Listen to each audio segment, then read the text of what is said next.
Bila sebuah partai bisa dengan gampang merecall atau mengganti seorang anggota dewan, maka dikhawatirkan maka anggota-anggota dewan yang kritis dan yang dicintai rakyat akan gampang digantikan dengan alasan-alasan yang remeh.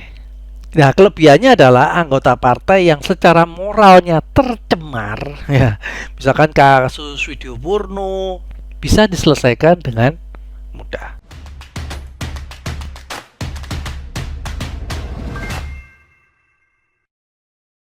Kalau ada yang tanya siapa nama YouTuber yang paling saya kagumi, maka salah satu nama yang akan saya sebutkan adalah Ferry Irwandi.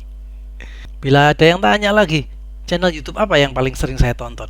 Salah satu yang saya jawab adalah Total Politik. Tapi dengan berat hati, hari ini konten YouTube saya akan langsung frontal membahas atau membantah, mendebat akan Ferry Irwandi dan juga Ari Putra yang adalah presenter dari Total Politik. Yang kali ini sudah masuk ke bagian yang kedua atau yang terakhir. Apa saja keberatan saya? Ora usah kesuwen, gak perlu lama-lama, bersama Kuli, ayo kita kuli.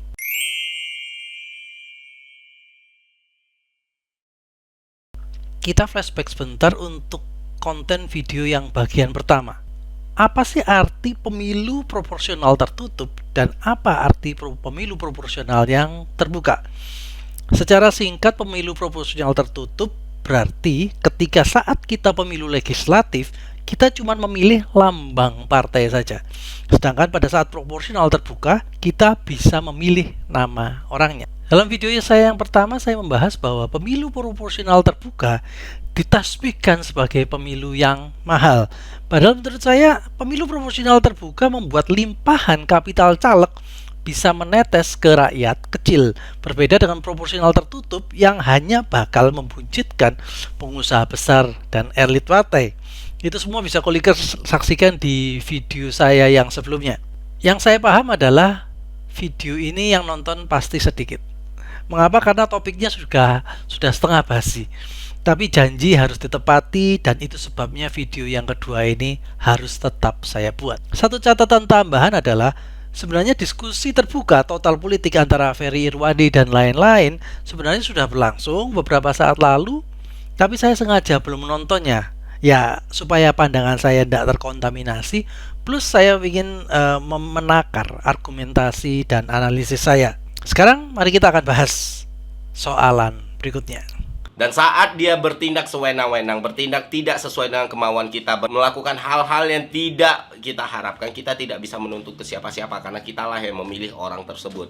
Ini berbeda cerita kalau kita cuma milih partainya. Ketika ada sesuatu yang kita tidak inginkan, ketika ada sesuatu yang kita tidak mau, dan ketika kita merasa ada yang salah dari tindak tanduknya selama jadi anggota legislatif, kita bisa tuntut langsung ke partainya untuk bertanggung jawab. Kalau sekarang ya enggak, karena kita sendiri yang memilih langsung wakil rakyat tersebut. Fungsi partai sebagai alat kontrol para anggota dewan ini kembali berfungsi. Proporsional tertutup juga akan memberi hukuman kepada parpol yang meletakkan kandidat-kandidat atau calon-calon legislatif atau anggota legislatif ya yang tidak qualified di parlemen.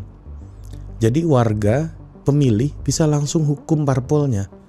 Resikonya bukan orang perorangan lagi yang tidak terpilih, tapi resikonya jauh lebih besar, partai akan kehilangan kursi.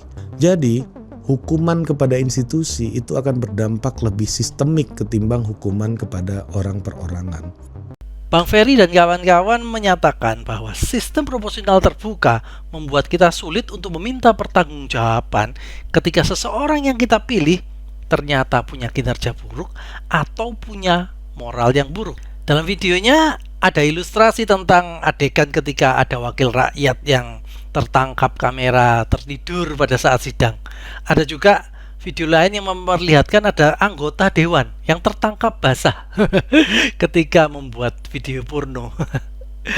Ya ini mungkin kalau tertangkap basahnya ini hurufiah ya. Karena kalau lihat video yang begituan memang bisa bikin kita jadi basah. Dikatakan bahwa dengan sistem proporsional terbuka maka pemilih tidak bisa menuntut pertanggungjawaban partai karena rakyatlah yang memilih orang tersebut. Nah, kalau bedanya adalah, ini katanya ya, kalau proporsional tertutup, kita bisa protes ke parpol. Bahkan, kita bisa menghukum parpol tersebut. Salah satu caranya ya dengan tidak memilih mereka di dalam pemilu berikutnya. Hukuman kepada parpol akan berdampak lebih sistemik dibanding dengan hukuman kepada orang per orang. Sampai di sini mungkin ada yang bingung. Karena saya sendiri bingung dengan statementnya. Saya nggak tahu ya, kalau kulikers ketika dulu pemilu, ketika milih di pileg itu, kita milih partainya dulu atau milih orangnya dulu. Mungkin bisa dituliskan di kolom komentar, pilih partai dulu atau pilih orangnya dulu. Karena secara umum ya, saya itu pasti memilih partainya dulu, baru explore siapa calon-calonnya. Kalaupun saya tertarik pada seseorang, ada seseorang yang wah ini cocok ini, tapi saya akan pastikan bahwa dia tidak akan melenceng jauh dari ideologi partai yang saya pilih. Misal, saya senang kepada PDIP misalkan ya, saya nggak mungkin milih seseorang dari PKS atau dari PAN, walaupun saya kenal sama orangnya. Supaya kolikers lebih mengerti konteks model proporsional tertutup, saya akan tambahkan sedikit konteks ya. Dalam proporsional terbuka, maka sebuah partai tidak mudah untuk mengganti seseorang yang terpilih. Mengapa? Karena sang anggota dewan itu posisinya lebih kuat, karena dia dipilih langsung oleh rakyat. Ya mungkin serupa tapi tak sama, ada kasus perseteruan Fahri Hamzah dengan PKS yang bisa dijadikan bahan studi kasus. Ya, koreksi saya bila saya salah. Dalam sistem proporsional tertutup, maka partai mudah sekali untuk mencopot seseorang yang mungkin dianggap mbalilu atau tidak berkesesuaian dengan garis partai dengan model PAW ya, pergantian antar waktu. Ini berkaitan dengan soal ketiga, tapi akan saya singgung sedikit di sini. Masalah sulitnya mencopot anggota dewan ini memang plus dan minus ya. Bila sebuah partai bisa dengan gampang merecall atau mengganti seorang anggota dewan, maka dikhawatirkan maka anggota-anggota dewan yang kritis dan yang dicintai rakyat akan gampang digantikan dengan alasan-alasan yang remeh. Nah, kelebihannya adalah anggota partai yang secara moralnya tercemar ya. Misalkan kasus Widyo Purno bisa diselesaikan dengan mudah. Tapi memang bakal rawan ya. Jadi yang masalah itu kan memang ada jual beli jabatan ini loh. Karena transaksinya jadi terjadi di ruang-ruang tertutup, melibatkan sedikit orang dan biasanya adalah cuman elit-elit partai aja yang terlibat. Tapi kita kembali lagi ke persoalannya. Benarkah sistem proporsional tertutup akan membuat punishment kepada parpol lebih terasa dibandingkan dengan proporsional terbuka?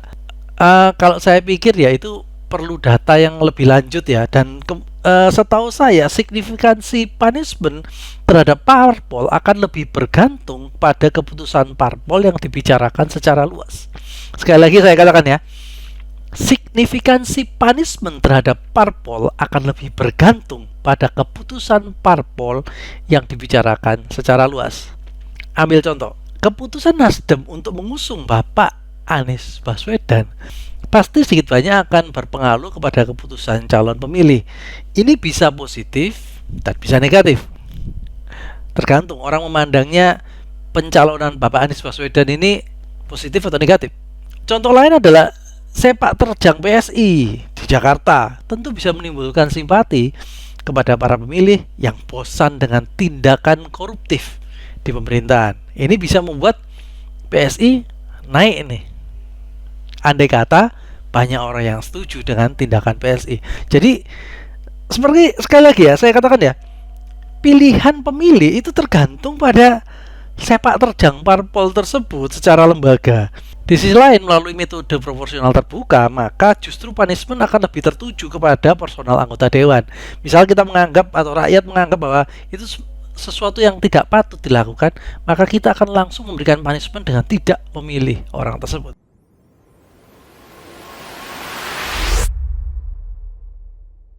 Artinya apa? Artinya sistem proporsional terbuka ini telah mematikan party idea dan tarung gagasan antar kader. Karena kalau kita pakai proporsional tertutup, mau nggak mau, mungkin popularitas ini memang berpengaruh, tapi tetap ada proporsi untuk orang-orang yang memang mewakilkan ide dan gagasan partai. Gue ngelihat sistem proporsional tertutup itu membuka ruang untuk parpol menaruh kandidat-kandidat yang lebih ideologis gitu, untuk menjadi anggota parlemen ya kan. Nah kalau di sistem proporsional terbuka agak susah untuk parpol memajukan nama yang murni ideologis aja nih gitu, karena mereka harus bertempur perorangan sehingga tiap-tiap orang yang dicalonin itu harus punya elemen popularitas gitu kan, jadi harus secara langsung dikenal oleh masyarakat. Untuk itulah gue bilang perlu diubahnya sistem proporsional terbuka ini agar kaderisasi setiap partai semakin hidup, karena partai di Indonesia itu udah kehilangan idenya, Pak. Tapi kalau kita buat dengan proporsional tertutup, fokus partai adalah menjual gagasan dan misinya. Saya sangat menghargai pandangan Ferry Irwandi dan friends yang mengharapkan atau merindukan tarung gagasan antar kader. Disebutkan bahwa melalui sistem proporsional tertutup, maka parpol akan lebih menempatkan kader-kader yang sesuai dengan idealisme partai. Parpol bisa lebih menempatkan kader-kader yang sesuai dengan idealisme partai. Kalau proporsional terbuka misalkan, maka dikhawatirkan ini ya, kader yang sesuai idealisme partai dikalahkan dengan caleg cangkokan. Yaitu caleg cangkokan itu caleg yang bukan asli partai, tetapi adalah mereka yang berasal dari kalangan selebritis yang bukan asli kader partai, atau mereka yang punya kapital besar. Nah ini menarik, dan saya anggap ini memang punya tujuan mulia yang harus kita kasih acungan jempol. Tapi masalahnya ini menurut saya loh ya, itu jauh panggang dari api. Sebuah angan-angan mulia yang hanya berkutat di pusaran dialektika. Saya punya pertanyaan sederhana.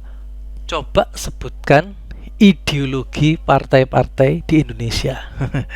Silakan di pause. Kalau mau mikir dulu silakan di pause.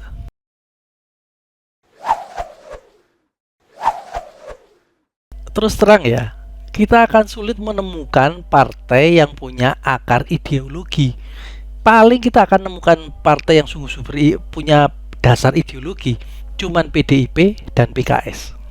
Golkar dan P3 itu warisan Orba, ya kan? Sisanya ya gitu. Dasar pembentukannya apa? Biasanya yang terutama adalah karena penokohan. Misalkan siapa? Gerindra, Nasdem, Demokrat. Ini dasarnya penokohan. Sebagian berbasis ormas. Misalkan ada PKB yang dengan NU-nya, atau partai buruh yang ya jelas-jelas ini cuma pemekaran dari SPSI yang Serikat Buruh Pekerja itu.